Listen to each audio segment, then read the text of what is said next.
আগামী নির্বাচনকে সুষ্ঠু অবাধ নিরপেক্ষ করে এই দেশের পক্ষে যে শক্তি আছে বাংলাদেশ জাতীয়তাবাদী দল সেইটাকে তারা বিজয়ী করবে বলে আমি মনে করি। এই ভালোবাসার কারণ হচ্ছে যে বাংলাদেশের রাজনীতিতে একটা বিরল ব্যক্তিত্ব,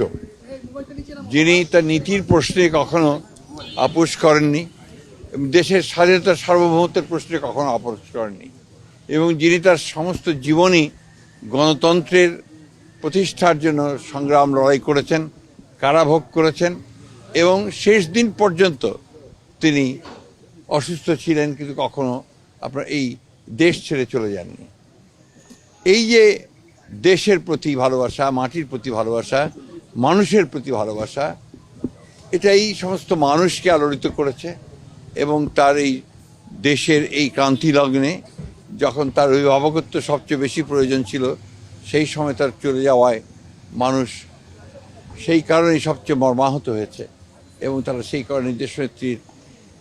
নামাজে জানা যায় তার আত্মার মাগফিরাতের জন্য তারা সমবেত হয়েছে, চোখের পানি ফেলেছে এবং অত্যন্ত এই আশা নিয়ে গেছে যে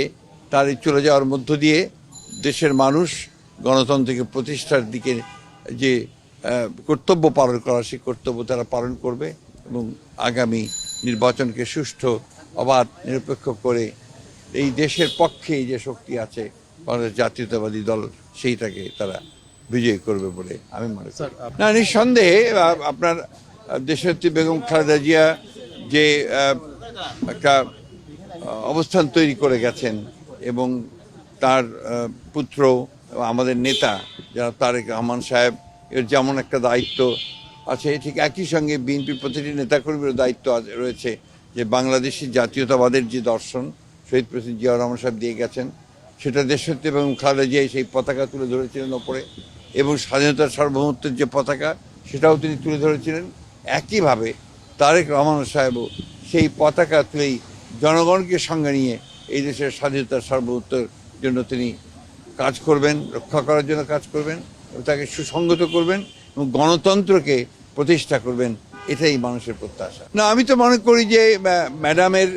চলে যাওয়ার মধ্য দিয়ে যে জনগণের যে ভালোবাসা তৈরি হয়েছে, আমি বলতে পারি যে মানুষের মধ্যে যে ইমোশনস কাজ করছে, সেই ইমোশনসগুলো তো নিঃসন্দেহে বাংলাদেশ জাতীয়তাবাদী দলকে আরও বেশি শক্তিশালী করবে।